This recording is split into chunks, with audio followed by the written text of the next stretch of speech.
Hello everyone, welcome to true IAS and PCS. तो दोस्तों हम लोग बात कर रहे थे नेशनल इमरजेंसी के इफ़ेक्ट के बारे में। अब हम लोगों को पढ़ना है कि उसका इफ़ेक्ट क्या होगा लोकसभा की लाइफ पर और स्टेट लेजिस्लेटिव असेंबली की लाइफ पर। मतलब क्या वो टिकेंगे या फिर नेशनल इमरजेंसी के टाइम पर उनको भंग कर दिया जाएगा। ठीक है।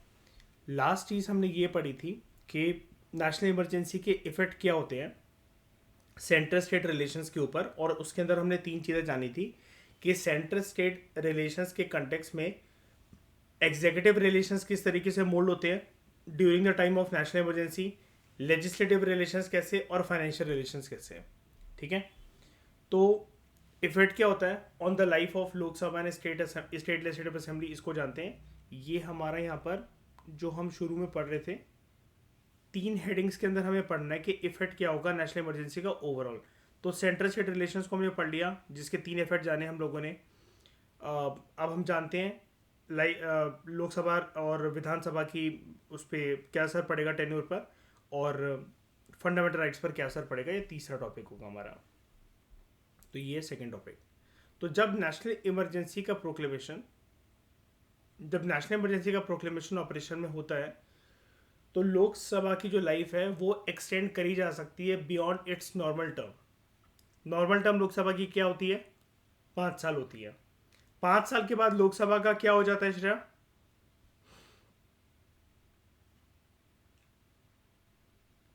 हाँ, उसको क्या कहते हैं? Automatic dissolution. ठीक है। तो उसका नॉर्मल टेन्योर जो 5 साल का होता है वो एक्सटेंड हो जाता है। कैसे हो जाता है? By law of the parliament. Parliament एक कानून पास करता है और उसके बाद हर बार जितने बार उसको एक्सटेंड करना है कितनी भी बार करा जा सकता है। पहले आप इसी इसी चीज को जानो। दो चीज हैं। पहले आप सेकेंड हाफ को पढ़ो। For any length of the time कितने भी बार करा जा सकता है ऐसा। तो क्या 50 साल 100 साल भी करा जा सकता है? बिल्कुल करा जा सकता है। लेकिन एक बार में ये 1 साल के लिए होगा ऐसा। अब इस बात का मतलब क्या है कि आप कह रहे हो 50 100 सालों के लिए भी अनलिमिटेड टाइम के लिए करा जा सकता है एक्सटेंड, लेकिन 1 साल के लिए होगा। देखो हर बार एक रिफ्रेश बटन पर क्लिक करना पड़ेगा पार्लियामेंट को। मतलब लोकसभा का टेन्योर है 5 साल। इमरजेंसी के टाइम पर इसको एक्सटेंड करना है। एक्सटेंशन की टेन्योर कितनी मिलेगी? अनलिमिटेड टाइम की मिलेगी, लेकिन एक बार में रिफ्रेश बटन कितने साल के लिए काम करेगा? 1 साल के लिए। दोबारा से रिफ्रेश बटन पर दबाना होगा, फिर 1 साल, फिर दोबारा 1 साल। ऐसे करते करते 1 साल की जो मोहलत है वो अनलिमिटेड टाइम के लिए ली जा सकती है। इस बात में किसी को कोई दिक्कत? ठीक है। लेकिन अब मान लेते हैं इमरजेंसी लगी, एक रफ नंबर ऐसे ही ले रहा हूं मैं, 1950 में। ठीक है। और 55 में लोकसभा का होना था टेन्योर कंप्लीट।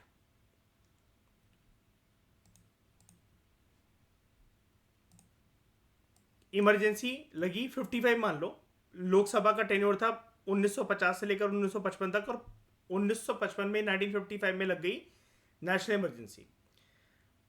अब अगर हमें इसको एक्सटेंड करना है तो रिफ्रेश बटन पर जैसा कि मैंने आपको बताया क्लिक करना पड़ेगा। 1 साल के लिए मिलेगी मोहलत। तो अब लोकसभा का टेन्योर 55 टू 56 एक्सटेंड हो गया। फिर 1 साल, तो 1956 से 57 पर चला गया। फिर 1 साल 1957 से 58 पर चला गया। अब इस साल नेशनल इमरजेंसी जो है वो हट गई। 57 से 58 के बीच में नेशनल इमरजेंसी हट गई। अब यहां पर लोकसभा का वैसे ऑटोमेटिक डिसोल्यूशन हो जाना चाहिए था 1950 से 55 तक। लेकिन बाकी जो साल आप देख रहे हो 55 टू 56, 56 टू 57, 57 टू 58, ये है extension year. Extension 1, extension 2, extension 3, और ऐसे करते करते मैंने अभी आपको ऊपर बताया अनलिमिटेड टाइम की एक्सटेंशन ली जा सकती है। लेकिन हमने सिनेरियो यहां पर यह बनाया कि जो इमरजेंसी है यहां पर जो है वो हट गई है, यहाँ पर इमरजेंसी को हटाया जा रहा है। अब सवाल ये उठता है, लोकसभा को जो एक्सटेंशन 1, 2, 3 मिलता चला जा रहा था, थर्ड एक्सटेंशन के फेज में जब लोकसभा ने तीसरी बार एक्सटेंशन मांगी और इमरजेंसी हट गई, नेशनल इमरजेंसी को हटा दिया गया, ठीक है। तो अब लोकसभा कितने और टाइम तक कंटिन्यू रह सकती है, क्योंकि वैसे तो उसका टेन्योर यहीं खत्म हो जाना चाहिए था, ये तो एक्स्ट्रा इसको क्रेडिट मिले जा रहे हैं। अब कितने टाइम तक ये कंटिन्यू रह सकती है? तो प्रोविजन ये कहता है हमारे कॉन्स्टिट्यूशन का, ये जो एक्सटेंशन है it cannot continue beyond a period of 6 months after the emergency has cease to operate.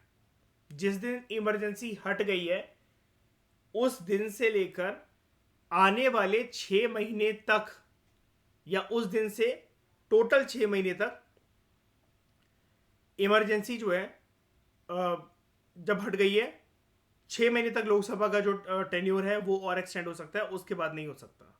यानी कि उसके बाद क्या होगा, फ्रेश इलेक्शंस होंगे, राइट। जैसे 5th लोकसभा का जो टर्म था it was extended 2 times by 1 year at a time, मतलब 2 बार मिला। इसका मतलब मैं क्या कहूं, कितनी एक्सटेंशन मिली, एक्सटेंशन 1 और एक्सटेंशन 2।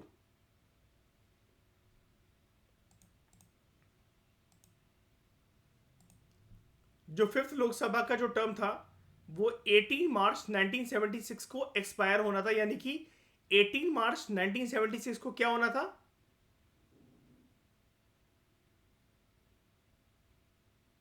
Good, automatic dissolution. लेकिन इसको एक्सटेंड कर दिया गया। एक्सटेंड कैसे करा जाता है, एक सेकेंड, हाँ मैं दिखा देता हूं, यहां पर लिखा हुआ है। एक्सटेंड करा जाता है by a law of the parliament, ये ना, ठीक है, for 1 year at a time. यानी कि अगर इस टेन्योर से एक्स्ट्रा अगर एक्सटेंशन चाहिए है लोकसभा को, तो वो उसको मिलेगी 1 साल के लिए, तो इसको एक्सटेंड कर दिया गया। 18 मार्च 1976 देख लो, ये ऑटोमेटिक डिसोल्यूशन की डेट थी, ईयर था। It was extended by 1 year at a time, ठीक है। तो ये चला गया हमारा यहां पर 18 मार्च 1977 को, ठीक है। कैसे एक्ट आया पार्लियामेंट का, by house of the people extension of duration act 1976। It was extended for a further period of 1 year, एक बार और एक्सटेंड करा गया, सेम 18 मार्च 1978 को, again by house of the people extension of duration amendment act 1976। लेकिन finally Lok Sabha को dissolve कर दिया गया 18 जनवरी 1977 को ही, ठीक है। जो इसका पहला एक्सटेंशन था उसी फेज में, और उस टाइम पर टोटल, क्योंकि इमरजेंसी हट गई थी, ऑब्वियस सी बात है, और उस टाइम पर लोकसभा टोटल जो रही, it was in existence for a period of 5 years 10 months and 6 days। अब आपके दिमाग में एक चीज ये आई होगी कि सर जैसे यहां पर जो एक्सटेंशन पीरियड 1 था 18 मार्च 1977 का, ये जो टेन्योर था ये था एक्सटेंशन का फेज 1, और ये जो 1978 था ये था एक्सटेंशन का फेज 2। लेकिन जो लोकसभा जो डिसॉल्व हो गई वो तो 18 जनवरी 1977 को ही हो गई, क्योंकि इमरजेंसी को रिवोक कर दिया गया था। अब इमरजेंसी को रिवोक कर दिया गया तो आपको ये भी लगना चाहिए कि सर इमरजेंसी को रिवोक कर दिया गया तो उसके 6 महीने बाद तक लोकसभा कंटिन्यू क्यों नहीं रही। देखो, अगर आप इस लाइन को ध्यान से पढ़ो, 6 महीने बाद तक लोकसभा कंटिन्यू रह सकती है, लॉ ये कहता है, ठीक है। एक्सटेंशन जो है it cannot continue beyond a period of 6 months, लेकिन 6 महीने तक मैक्सिमम रह सकती है। लेकिन 6 महीने तक अब इनको यहां पर नहीं रखना था उस लोकसभा को, तो लोकसभा को डिसॉल्व कर दिया गया। अगर चाहते तो जिस दिन इमरजेंसी हटी उसके बाद लोकसभा को 6 महीने तक और टिकाए रखा जा सकता था, बिल्कुल रखा जा सकता था। लेकिन अगर आप पोस्ट इंडिपेंडेंस पढ़ोगे ना, अगर आप मेरे प्लेलिस्ट में जाओ और चैप्टर नंबर 6 उठाओ क्लास 12 का, और उसके अंदर आप इमरजेंसी वाले चैप्टर को उठाओ, तो आपको पता लगेगा कि इंदिरा गांधी जी की या कांग्रेस की एज सच ओवरऑल देश में बुराइयां बहुत ज़्यादा हो गई थी। देश की छवि सिर्फ नेशनल लेवल पर नहीं, इंटरनेशनल लेवल पर भी खराब हो गई थी कि इंडिया जो अपने आप को प्राउड फील करता है आज़ादी के बाद से कि we are the largest democratic country in the world, इस लोकतांत्रिक व्यवस्था की धज्जियां उड़ा दी है इंदिरा गांधी की सरकार ने। एक एक फ्रेज देश में घूमने लगा था कि India was Indira and Indira was India, India is Indira and Indira is India. ये एक नारा चल पड़ा था इंदिरा गांधी जी की अनलिमिटेड अनब्रिडल्ड पावर को सिंबलाइज करने के लिए। उन्होंने करा क्या था, जब इमरजेंसी जैसे जिस दिन सुबह उन्होंने श्री फखरुद्दीन अली अहमद को, जो उस टाइम के राष्ट्रपति थे, उनको आगे कर इमरजेंसी को प्रोक्लेम करवाया, तो उन्होंने उस टाइम पर सारे जो दिग्गज नेता थे ऑपोजिशन पार्टीज के, उनको अरेस्ट करवा दिया था। सुबह सुबह ही दरवाजे पर अटल बिहारी वाजपेयी जी के घर पे पुलिस आ गई, जेपी को पकड़ के ले गए, मोरारजी देसाई जी को पकड़ के ले गए, ठीक है। उसके बाद इमरजेंसी के अंदर जो इन्होंने मतलब फंडामेंटल राइट्स के, बेसिक फ्रीडम के लोगों की जो धज्जियां उड़ाई, ठीक है, ब्यूरोक्रेट्स को पपेट्स की तरह जो इन्होंने यूज करा, जिसको हम लोग एक टर्म से डिनोट करते हैं, मैंने आपको बताया भी था। जब ब्यूरोक्रेसी, आईएएस ऑफिसर, पूरा प्रशासन, पुलिस प्रशासन सरकार के हाथों पर नाचे, तो उसको हम लोग कहते हैं कि ब्यूरोक्रेसी क्या हो चुकी है, कमिटेड हो चुकी है।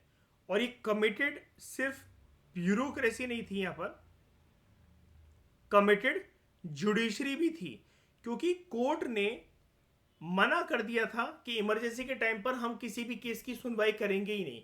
और मैंने आपको पूरे ये सब चीजें बताई भी थी कि इंदिरा गांधी की इन सब हरकतों पर और ब्यूरोक्रेसी और जुडिशरी के ऊपर ये जो दाग धब्बा लगा, ये इमरजेंसी का टेन्योर था। मैंने आपको ये डिस्कस करवाया था लक्ष्मीकांत के कुछ चैप्टर्स पहले, ठीक है। अब इन्होंने ये सब जो अत्याचार करे, ये सब कुछ करा, तो इसके तहत मतलब बदनामी इतनी ज्यादा हो चुकी थी कि अब जब इमरजेंसी हटी तो 6 महीने और लोकसभा को कंटिन्यू जो करा जा सकता है कॉन्स्टिट्यूशन के प्रोविजंस के अकॉर्डिंग, वो इन्होंने नहीं करा, क्योंकि इनको डर था कि इलेक्शंस में, आने वाले इलेक्शंस में हार ना जाए।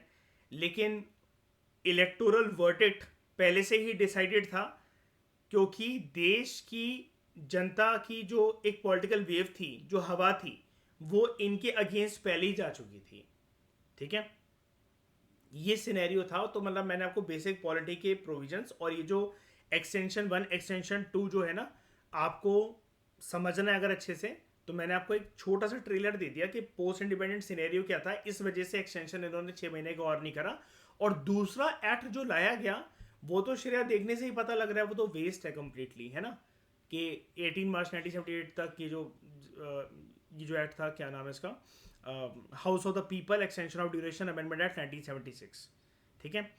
तो जब ये 1878 वाला की तो कोई बात ही नहीं थी, क्योंकि 77 में ही मतलब हाउस वॉज डिसॉल्व, और टोटल लोकसभा उस टाइम पर जो एक्सटेंड रहा, पहली बार ऐसा हुआ कि इतने लंबे समय के लिए लोकसभा एक्सटेंड रहा, 5 साल 10 महीने और 6 दिन। अब सिमिलरली प्रेसिडेंट जो है वो एक्सटेंड कर सकते हैं normal tenure state legislative assembly का। उनका भी नॉर्मल टेन्योर कितना होता है विधानसभाओं का, 5 साल।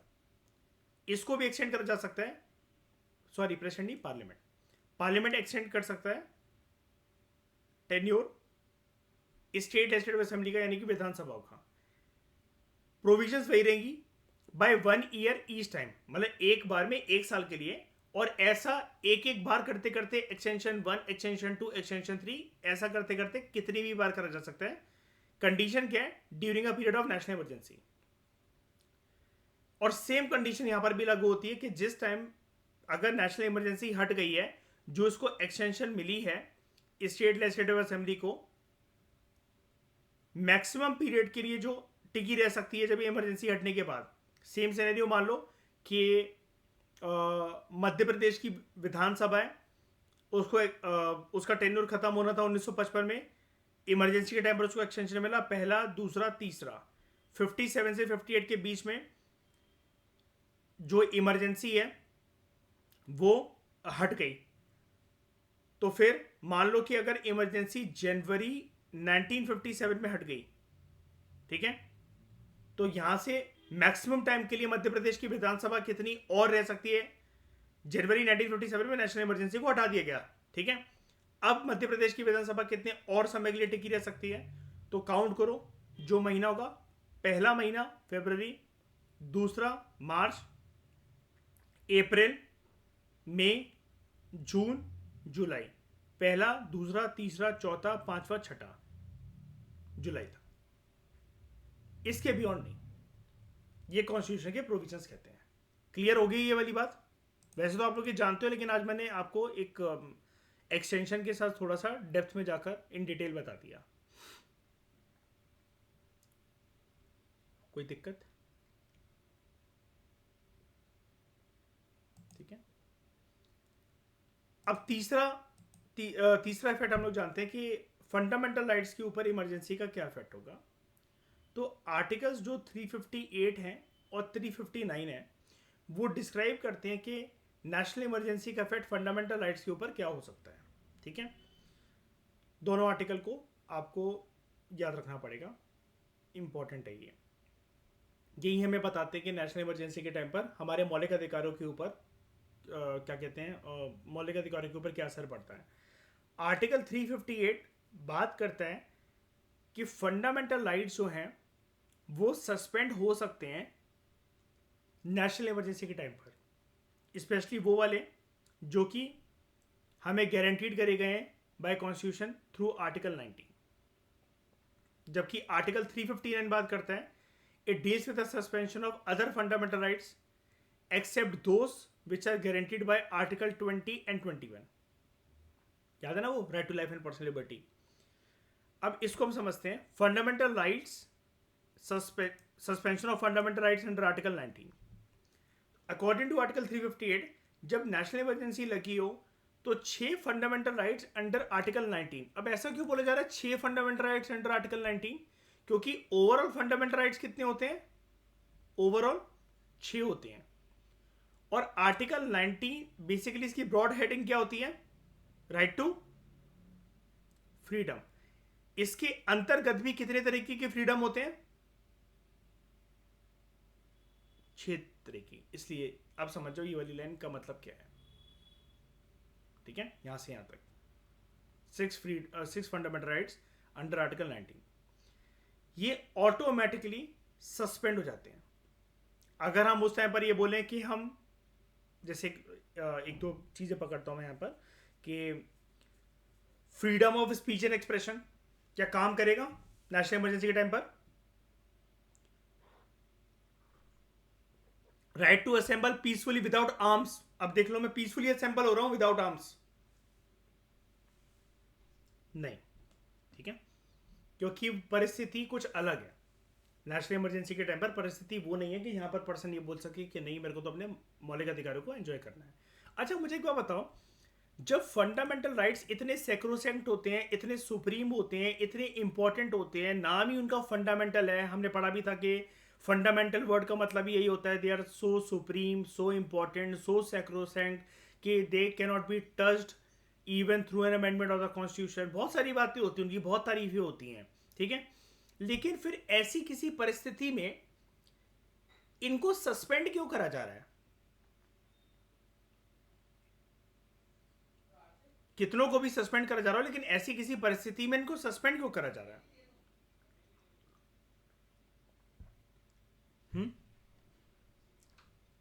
नहीं समझे नहीं यार, मिसयूज तो हो सकता है, मैं उसकी बात नहीं कर रहा। जब हम इनको कहते हैं कि ये सैक्रोसेंट हैं, इतने इंपॉर्टेंट हैं, इनको टच नहीं करा जा सकता, अमेंडमेंट के थ्रू भी इनको छीना नहीं जा सकता, बहुत सारी चीजें इसके ऊपर, आप डायरेक्टली सुप्रीम कोर्ट जा सकते हो, तो फिर इनकी मर्यादा कम क्यों करी जाती है? इनको तो छेड़ा ही नहीं जा सकता ना, तो किसी भी परिस्थिति में क्यों छेड़ा जाए फिर इनको? तो ऐसी परिस्थिति में इमरजेंसी के टाइम पर भी क्यों छेड़ा जा रहा है? जब आप इनको सैक्रोसेंट कह रहे हो कि भगवान के दर्जे, सैक्रोसेंट भाई भगवान को कहा जाता है सबसे ज्यादा पवित्र चीज, सेक्रेड बोला जाता है फंडामेंटल राइट्स को। इनकी मर्यादा को कम नहीं करा सकता पार्लियामेंट के किसी एक्ट के अकॉर्डिंग या जुडिशरी की किसी जजमेंट के अकॉर्डिंग। तो फिर इमरजेंसी या कोई सी भी परिस्थिति हो, फिर फंडामेंटल राइट को छेड़े ही क्यों जा रहा है जब इतनी ज़्यादा तारीफ चलती है इसकी तो।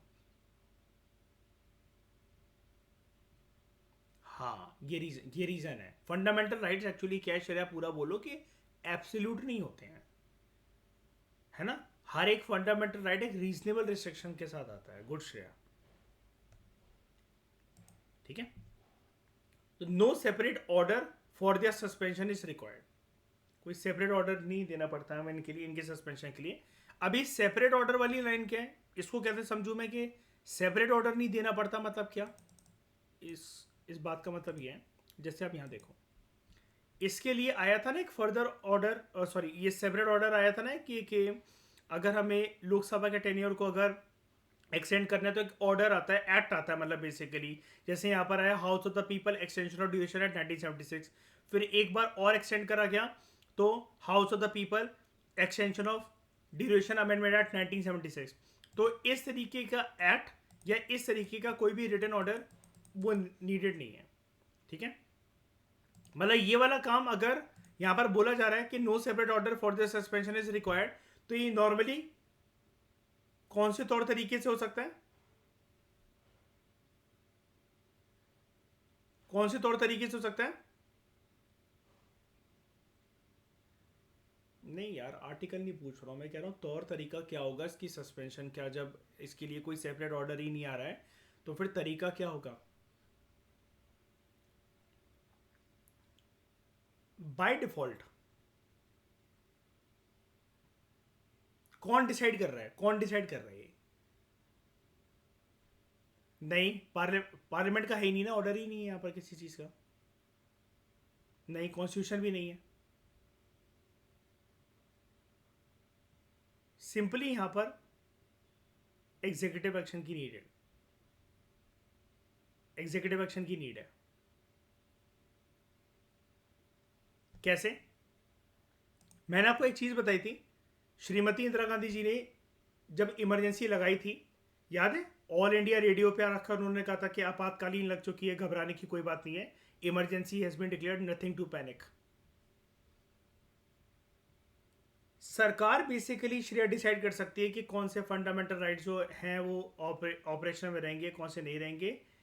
वो बिल्कुल सही बात है आप लोगों की कि आर्टिकल 358 ऑटोमेटिकली जागरूक हो जाएगा, आर्टिकल 19 के अंतर्गत मिलने वाले 6 तरह के फ्रीडम्स को साइलेंट कर देगा।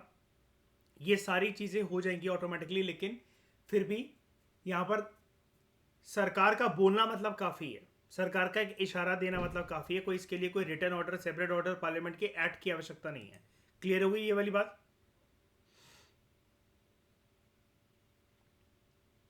क्लियर है। अब जब नेशनल इमरजेंसी जो है उसकी प्रोक्लेमेशन ऑपरेशन में, यानी कि नेशनल इमरजेंसी लग गई है, तो state is freed from restrictions impose by article 19। जो स्टेट के ऊपर रिस्ट्रिक्शन लगी रहती है ना, क्योंकि हम लोग क्या बोलते हैं नॉर्मल सर्कमस्टांसिस में, फंडामेंटल राइट्स जो हैं वो हमें किससे बचाते हैं, किसकी अनड्यू इंटरफेरेंस से बचाते हैं।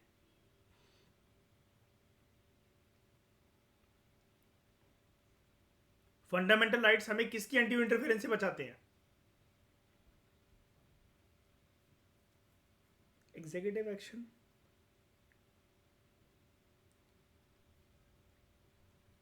हाँ, तो यानी कि हाँ, जो आप एनआरकी या जो कह रहे हो, हाँ एग्जीक्यूटिव कह रहे हो, मतलब क्या, स्टेट के इंटरफेरेंस से, स्टेट की रिस्ट्रिक्शन से हमें बचाते हैं, स्टेट के अनड्यू इंटरफेरेंस से हमें बचाते हैं, है ना। स्टेट में सरकार भी है और स्टेट के ऑर्गन्स भी हैं, राइट। वैसे तो हमें दूसरे इंडिविजुअल से भी मतलब प्रोटेक्शन मिलती है, लेकिन जनरली फंडामेंटल राइट्स का तो नेचर यही होता है ना कि हमें अनड्यू इंटरफेरेंस जो है स्टेट की, उससे बचाया जाता है।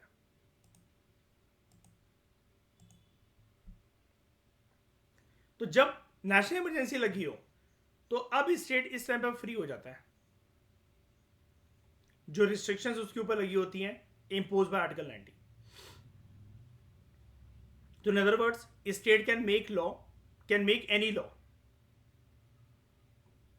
या फिर it can take any executive action जिसकी वजह से फंडामेंटल राइट्स की मर्यादा को एब्रिज करा जा सके या उसको छीना जा सके।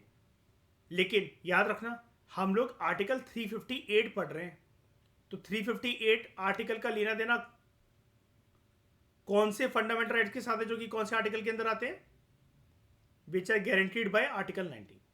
और आर्टिकल 19 के अंदर कितने तरीके के फ्रीडम होते हैं?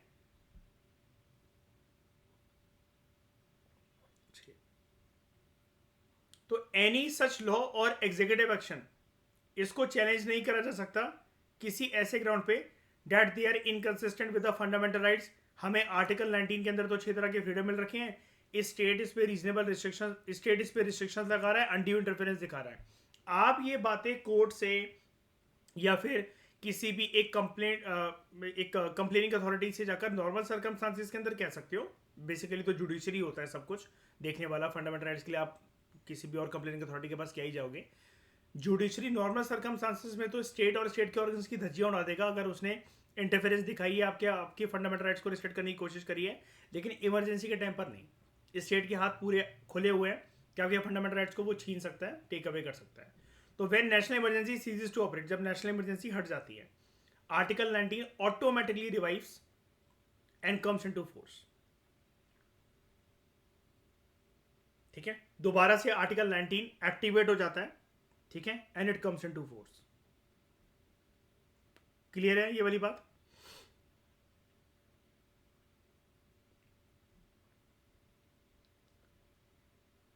तो any law made during emergency to the extent of inconsistency with article 19, it ceases to have effect. यानी कि कोई भी कानून अगर इमरजेंसी के टाइम पर बनाया गया था जो कि आर्टिकल 19 के साथ छेड़छाड़ करता हो, आपको 6 तरह के फ्रीडम जो आर्टिकल 19 के अंतर्गत मिल रखे हो वो मीनिंगलेस अपीयर हो इमरजेंसी के टाइम पर, ऐसे किसी कानून की वजह से। एक बार इमरजेंसी हट गई तो वो कानून भी हट जाते हैं, उनका इफेक्ट भी खत्म हो जाता है, this ceases to have an effect. लेकिन एक दिक्कत वाली बात यह है, जो कि 1975 से 1977 75 टू 75 टू 77 जो जनता को झेलनी भी पड़ी थी, वो ये थी, जैसे नेशनल इमरजेंसी के टाइम पर होता क्या है, no remedy lies for anything done during national emergency even after the emergency expires. Emergency के टाइम पर कुछ भी हुआ हो, यानी कि अब यहां पर वो ये कह रहा है कि अत्याचार भी हुआ हो, आपके मौलिक अधिकारों की धज्जियां उड़ने की वजह से उसका इम्पैक्ट बहुत ज़्यादा आपके जीवन पर, साइकोलॉजी पर, किसी भी चीज़ पर पड़ा हो, उसके लिए देयर इज नो रेमेडी। तभी कोर्ट ने एक चीज़ बोली थी, फिर उसके बाद सुप्रीम कोर्ट ने इंदिरा गांधी जी की एक्टिविटीज़ के ऊपर और हरकतों के ऊपर जो कांग्रेस ने एज सच जो करी थी इमरजेंसी के टाइम पर, उसके लिए श्रेया कौन सी कमीशन बैठी थी इंक्वायरी करने के लिए post emergency? Shah commission, headed by justice J C Shah. ठीक है, शाह कमीशन बैठी थी, ठीक है, वो श्रेया जेसी शाह थे, है ना, J.C. शाह, कमीशन का नाम था शाह कमीशन। ये कौन थे ये वैसे जस्टिस जेसी शाह?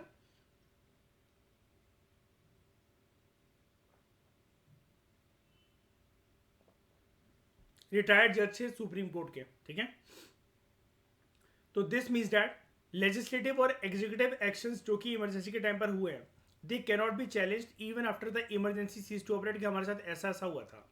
खैर, मैं आपको शाह कमीशन के बारे में मैंने आपको पढ़ाया था एक बारी, मैं फिर से रिपीट कर देता हूँ वो वाली बात। जब इमरजेंसी 1975 में पहली बार लगी थी इंटरनेट डिस्टर्बेंस के ग्राउंड्स पर, ठीक है, तो आप मुझे ये बताओ उस टाइम पर आर्टिकल 20 और 21 की रिस्पेक्ट करी गई थी क्या? नहीं ना। अब पोस्ट इमरजेंसी तो श्रेया कोई निवारण होता भी नहीं अगर हमारे साथ कुछ हो गया इमरजेंसी के टाइम पर, बोल रहा है ना राइटर यहां पर आपको।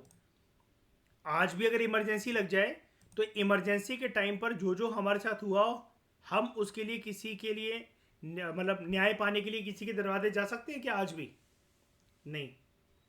लेकिन 1975 की इमरजेंसी के बाद कोर्ट ने एक प्रोएक्टिव जजमेंट क्या दी कि इमरजेंसी के टाइम पर हर प्रकार के फंडामेंटल राइट्स को आप साइलेंट कर दो। सरकार से बोला सिर्फ कौन से राइट साइलेंट नहीं हो सकते हैं? Those which are guaranteed by under article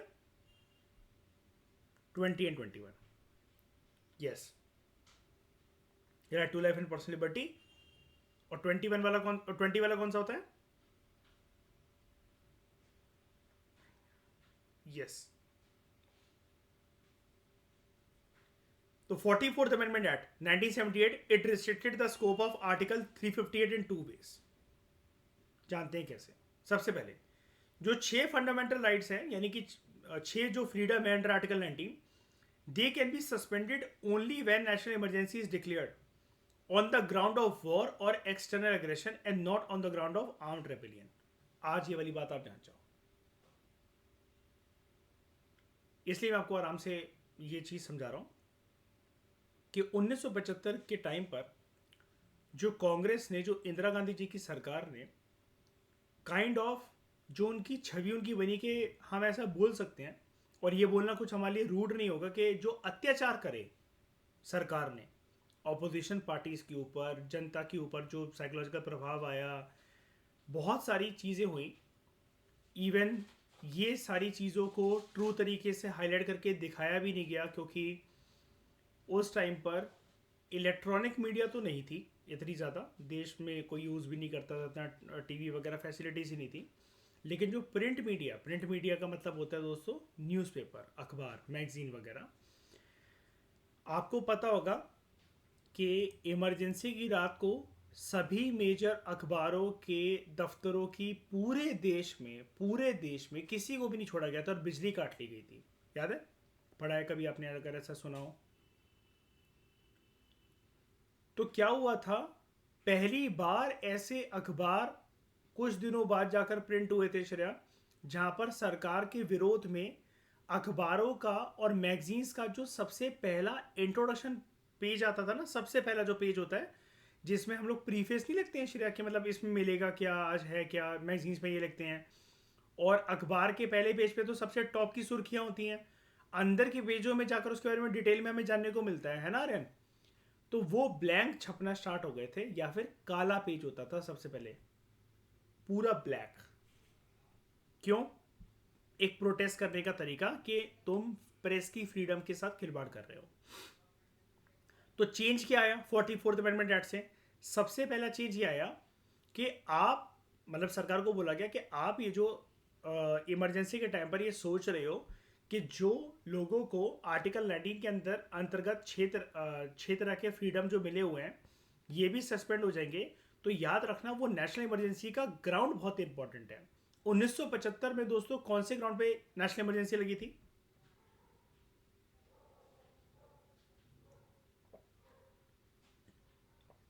internet disturbance. वो वर्ड हम वो यूज करेंगे, इंटरनेट डिस्टर्बेंस, बाद में चेंज हो गया था वो। लेकिन अब क्या पोजीशन है श्रेया, निर्वैर, अब क्या पोजीशन है कि अब ये 6 तरह के फ्रीडम्स को कब मतलब क्या कहते हैं, जो गारंटीड है आर्टिकल 19 के अंतर्गत, इनको कब छीना जा सकता है? जब नेशनल इमरजेंसी लगी हो, वॉर या फिर, हाँ, वॉर या फिर एक्सटर्नल एग्रेशन, ना कि आर्म्ड रेबेलियन। नहीं, not on the ground of armed rebellion. Internet disturbance तो हट ही गया था, फिर वो वर्ड चेंज हो गया, तो मैं यानी कि इंटरनेट डिस्टर्बेंस के ग्राउंड पर या आर्म ट्रेबलिंग के ग्राउंड पर, जब मतलब देश में ही कुछ हो रहा है तब नहीं, बाहर की कंट्री एग्रेसर है तब आप मतलब वो चीज कर लो, वो चीज छीन लो। कुल मिलाकर 100 बातों की एक बात, खतरा बाहर से आया अगर, ठीक है, वॉर या एक्सटर्नल एग्रेशन दोनों बाहर के खतरे होते हैं कि नहीं होते हैं? और इंटरनल डिस्टर्बेंस या आर्म ट्रेबिलियन वैसे भी वर्ड यूज होता ही नहीं है, लेकिन हम लोग अगर डिस्कशन के लिए इसको यूज करें हमारा कोई लॉस नहीं है। अब हम सारे लोग इस लेवल पर हैं, हम आराम से आइडेंटिफाई कर सकते हैं, हमें से कोई इतना बेवकूफ़ नहीं है कि फिल्म्स के अंदर या इंटरव्यू के रूम में वो इंटरनल डिस्टर्बेंस वर्ड को यूज़ कर देगा या मार्क कर आ जाएगा। ठीक है, हम सबको पता है वो आर्म्ड रेबेलियन हो गया 44th अमेंडमेंट एक्ट से। तो यानी कि अगर देश के अंदर ही कोई विपदा है, कोई आपदा है, तो बात ठीक है कि आप नॉर्मली उसको ठीक करो, लेकिन आप 6 तरह के फंडामेंटल राइट्स जो आर्टिकल 19 के अंतर्गत मिल रखे होते हैं उसको ना छीनो। लेकिन वहीं पर अगर बात करें ग्राउंड हो वॉर या एक्सटर्नल एग्रेशन का, तब ये आर्टिकल 19 जो है वो सस्पेंड करा जा सकता है। और क्या चेंज आया through 44th amendment act? Only those laws which are related to emergency, they are protected from being challenged and not other laws. सिर्फ वो लॉ जो इमरजेंसी के साथ रिलेटेड है, ठीक है, they are protected from being challenged, दूसरे law नहीं। आप ये सोचो कि इमरजेंसी के टाइम पर हम किसी भी लॉ को चैलेंज नहीं कर सकते, या फिर चलो इमरजेंसी के टाइम पर कोर्ट नहीं खुल रखे, या फिर कोर्ट अभी इतना मतलब टाइम नहीं निकाल सकता सुनने के लिए, बाद में तो लेकिन ये बोल दिया जाता है ना कि इमरजेंसी के बाद भी आप नहीं आ सकते, कि पार्लियामेंट ने कैसे लॉज को छेड़ दिया था, क्या कर दिया था, राइट्स को क्या छीना था इमरजेंसी के टाइम पर, आप कुछ नहीं कर सकते। 44th अमेंडमेंट एक्ट ने ये बोला सिर्फ वही कानून जो कि इमरजेंसी के साथ रिलेटेड है, इमरजेंसी के दायरे के अंदर जो बनाए गए थे वो प्रोटेक्टेड होंगे फ्रॉम बीइंग चैलेंज, उनका जुडिशियल रिव्यू नहीं हो सकता, लेकिन दूसरे लॉज नहीं। Also executive action taken only executive action taken only under such a law is protected. सिर्फ जो सरकारी एक्शन जो लिया गया, मतलब सरकार की तरफ से जो भी मतलब कदम उठाया गया, taken under such a law, ऐसा लॉ जो कि इमरजेंसी रिलेटेड है, सिर्फ वही प्रोटेक्टेड होगा। ये नहीं कि सरकार ने किसी और लॉ को हाथ लगा दिया जो कि इमरजेंसी रिलेटेड था भी नहीं, और बाद में पोस्ट इमरजेंसी उसको चैलेंज नहीं करा जा सकता, ऐसा नहीं है।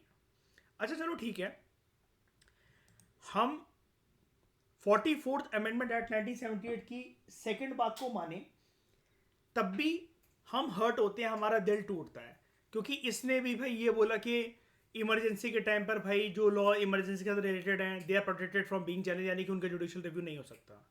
इसने भी मतलब हमें कोई निवारण नहीं दिया, इसने भी हमारा दिल तोड़ दिया इस बात के ऊपर। मान लिया कि भाई इमरजेंसी के टाइम पर कल को हमारे देश में इमरजेंसी लग गई तो भाई हमें प्रिपेयर्ड रहना चाहिए कि भाई कुछ भी हो सकता है, इमरजेंसी के टाइम पर कुछ भी हमारे साथ जो हुआ है उसकी हमें ना राहत मिलेगी, ना कुछ मिलेगा, ना उसका जुडिशियल रिव्यू हो सकेगा, ना हम कोर्ट जा सकेंगे बाद में कभी।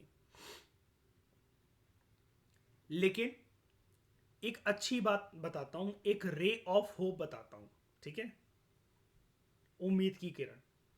ये तो चलो सब कुछ अमेंडमेंट एक्ट बोल रहे हैं, जनता पार्टी की सरकार बोल रही है, संविधान में लिख दिया गया है, मान लिया, लेकिन आज भी मान लो कि अगर सुप्रीम कोर्ट अपनी पर आ जाए और ये बोले कि इमरजेंसी, नेशनल इमरजेंसी के टाइम पर जो भी सरकार ने करा था किसी भी दायरे के अंदर, अगर उसका प्रभाव जनता के ऊपर कैसे भी करके पड़ा है तो पोस्ट इमरजेंसी उसका जुडिशियल रिव्यू हो सकता है, तो जुडिशरी को इस बात से किसी ने रोका हुआ है क्या? ये सब तो अभी सरकार और कॉन्स्टिट्यूशन का सब कुछ दायरा चल रहा है ना, जो हम डिस्कस कर रहे हैं कि इसका जुडिशियल रिव्यू नहीं हो सकता, ऐसा नहीं हो सकता, वैसा नहीं हो सकता। यहां पर अभी कोर्ट का कोई सीन नहीं है। आपको कोई सुप्रीम कोर्ट दिख रहा है कि वो क्या कह रहा है, यहां पर उसने क्या कहा था, कभी ऐसा कहा हो? नहीं दिख रहा। लेकिन कल को अगर कोर्ट ये बोले एक प्रोएक्टिव स्टेप लेके भाई हम तो करेंगे जुडिशियल रिव्यू, हम मानते हैं कि वॉर, एक्सटर्नल एग्रेशन एक बहुत ही ज्यादा ऐसी सिचुएशन होते हैं कि जहां पर हाँ लोगों के फंडामेंटल राइट्स को भाई छीनना ज़रूरी है और रोकना ज़रूरी है, सस्पेंड करना ज़रूरी है, ताकि उस टाइम पर परिस्थिति को संभाला जा सके, लोगों को समझाया जा सके, और ज़्यादा देश का माहौल है वो ना बिगड़े, इंडिया एज अ यूनियन का स्ट्रक्चर बर्बाद ना हो, सारी चीज़ें ठीक है। लेकिन हम फिर भी सरकार के किसी भी एक कदम की वजह से लोगों की ज़िंदगी में अगर कुछ तबाही मची, हम जुडिशियल रिव्यू कर सकते हैं किसी भी चीज़, मतलब कोई कोर्ट ऐसा कुछ भी स्टैंड ले ले तो रोक सकता है कोई कोर्ट को। और पार्लियामेंट अगर एक्ट बना दे कि नहीं आप नहीं कर सकते इमरजेंसी के टाइम पर ऐसा कुछ भी, हम पार्लियामेंट एक्ट बना दे, यानी कि कॉन्स्टिट्यूशन अमेंडमेंट एक्ट ले आए और कॉन्स्टिट्यूशन में उसको डाल दे और बोले कि now you can not do anything as per the provisions of the constitution, तो सरकार, हाँ, सुप्रीम कोर्ट सरकार के या पार्लियामेंट के उस डिसीजन को भी नल एंड वॉइड डिक्लेयर कर सकता है, राइट।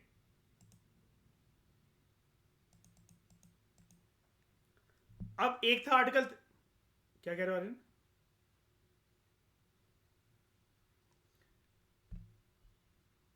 नहीं, जुडिशियल रिव्यू फंडामेंटल राइट नहीं होता। हाँ, बेसिक स्ट्रक्चर है वो, आप उसको वो नहीं छीन नहीं सकते। और ये one of the important aspect है, सबसे इंपॉर्टेंट पिलर है हमारे फंडामेंटल राइट्स को हम लोग ताकि बहुत अच्छे से एंजॉय कर सकें। उसके लिए जो पीछे से एक गाइडिंग लाइट है, जो अच्छा सा एक एक्सटर्नल फोर्स है, वो है पावर ऑफ जुडिशियल रिव्यू, है ना। ये चीज सुप्रीम कोर्ट ने बोली भी थी। श्रेया, वो क्वेश्चन याद है 2015-16 के आसपास आया था वो, 16 का, I R Coelho case, suspension of other fundamental rights. 358 वाले हमने पढ़ लिया, अब 359 को जानते हैं। आर्टिकल 359 ऑथराइज करता है प्रेसिडेंट को कि प्रेसिडेंट सस्पेंड कर सकते हैं the right to move any court for the enforcement of fundamental rights during national emergency. क्या आप कोर्ट नहीं जा सकते फंडामेंटल राइट्स को एनफोर्स करवाने के टाइम पर, फंडामेंटल राइट्स को एनफोर्स करवाने के लिए नेशनल इमरजेंसी के टाइम पर। इसका मतलब यह है आर्टिकल 359 के अंतर्गत fundamental rights as such are not suspended, but only their enforcement is suspended. ठीक है, the said rights are theoretically alive. बाकी सारे जो अधिकार, अच्छा इसके अंदर कौन से आर्टिकल्स नहीं आते हैं पहले मुझे ये बता दो। 359 के अंदर अंतर्गत कौन से फंडामेंटल राइट्स के बारे में डिस्कशन नहीं होगी? Those that are under article, पहले 19 बोलो, क्योंकि 19 वाले ऑलरेडी किसके साथ डील हो चुके हैं? 358। और कौन सा आर्टिकल? 20 और 21। गुड।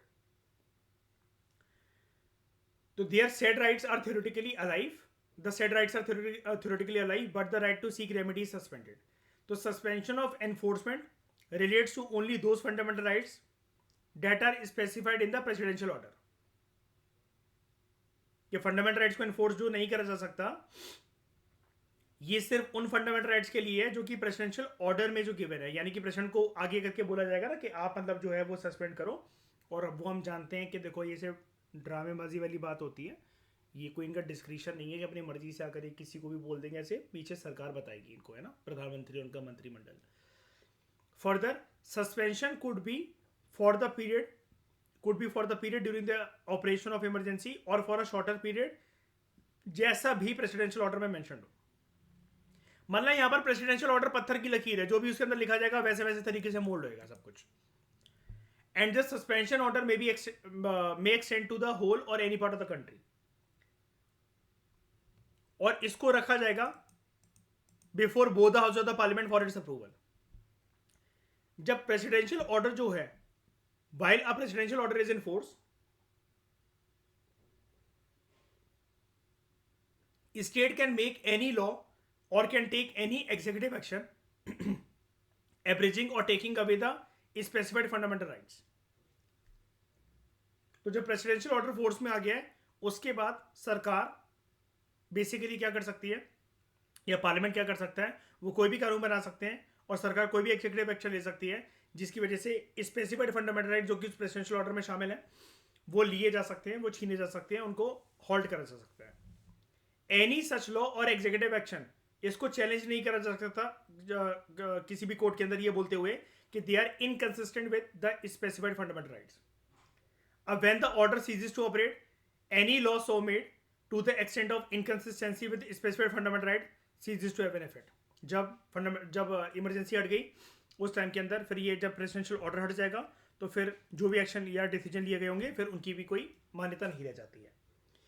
लेकिन बात सेम रहेगी वही वाली कि कोई भी रेमेडी किसी के लिए भी अवेलेबल नहीं रहेगी इमरजेंसी के टाइम पर ऐसे किसी प्रेसिडेंशियल ऑर्डर को इस्तेमाल करते हुए जिस भी फंडामेंटल राइट को आपके छेड़ा गया हो। वैसे भी 359 के अंदर आर्टिकल 19 को तो छेड़ा नहीं जाएगा, 20 और 21 को अब नहीं छेड़ा जाएगा, वो जमाना अलग था 1975 का, अब नहीं छेड़ा जा सकता। लेकिन इसके अलावा बाकी जितने फंडामेंटल राइट्स हैं, ठीक है, right to freedom of religion, ठीक है, या फिर राइट टू इक्वालिटी, कोई भी है, वो उसके लिए अगर आपको मतलब लगता है कि आपके फंडामेंटल राइट्स को एंजॉय नहीं करने दिया गया आपको, ठीक है, और आप उसके इन्फोर्समेंट के लिए भी नहीं जा पाए हो, लेकिन आपके साथ जो भी हुआ हो आपके फंडामेंटल राइट्स के दायरे के अंदर इमरजेंसी के टाइम पर कोई रेमेडी लाई नहीं करती है. But no remedy lies for anything done during the operation of the order, even after the order ceases to operate. This means that legislative or executive actions जो भी लिए गए थे during the operation of the order they cannot be challenge it even after the order expires. 44th amendment act 1978 जो है, it restricted the scope of article 359 in two ways. कैसे? Number one, president suspend नहीं कर सकते the right to move the court for the enforcement of fundamental rights guaranteed by article 20 and 21. अब आता है ये वाला सीन पिक्चर में. तब मैंने आपको बताया था कि उस टाइम पर नहीं होता था, लेकिन बाद में जब जनता पार्टी की सरकार आती है और जब ये लोग 44th अमेंडमेंट एक्ट 1978 लेकर आते हैं, तो उन्होंने बोला कि प्रेसिडेंट जो है वो कोर्ट जाने का अधिकार नहीं छीन सकते, ठीक है, स्पेशली अगर लोगों को अपने फंडामेंटल राइट्स को एनफोर्स करवाना है, वो फंडामेंटल राइट जो कि गारंटी करे गए हैं अंडर आर्टिकल 20, आर्टिकल 21. आर्टिकल 19 को सस्पेंड करा जा सकता है क्या?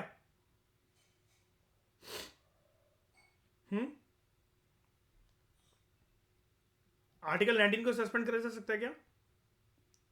बिल्कुल करा जा सकता है, लेकिन इस आर्टिकल में नहीं होगी उसकी बात, ठीक है. 358 में वो ऑलरेडी डील हो चुका है. In other words, right to protection in respect of conviction for offences and right to life and personal liberty, they remain enforceable even during emergency. Secondly, only those laws which are related with emergency are protected from being challenged and not other laws, or executive action taken only under such law is protected. Same चीज़ है वही 358 वाली 359 में भी यही चीज़ लिखी हुई है. बस 359 के अंदर क्या है कि आप आर्टिकल 19 को छोड़ दो, 20 को छोड़ दो और 21 को छोड़ दो. शुरू में 20 और 21 भी इसके दायरे के अंदर इसकी चपेट में आ जाते थे प्रेसिडेंशियल ऑर्डर की. बाद में जब 44th अमेंडमेंट एक्ट 1978 आया तो चेंज करा गया एक कॉन्स्टिट्यूशन के अंदर कि आर्टिकल 20 और 21 को इसके दायरे से बाहर निकाल दो, ठीक है. तो इस डिस्कशन में दोस्तों फिलहाल इतना ही. Thank you very much for discussion.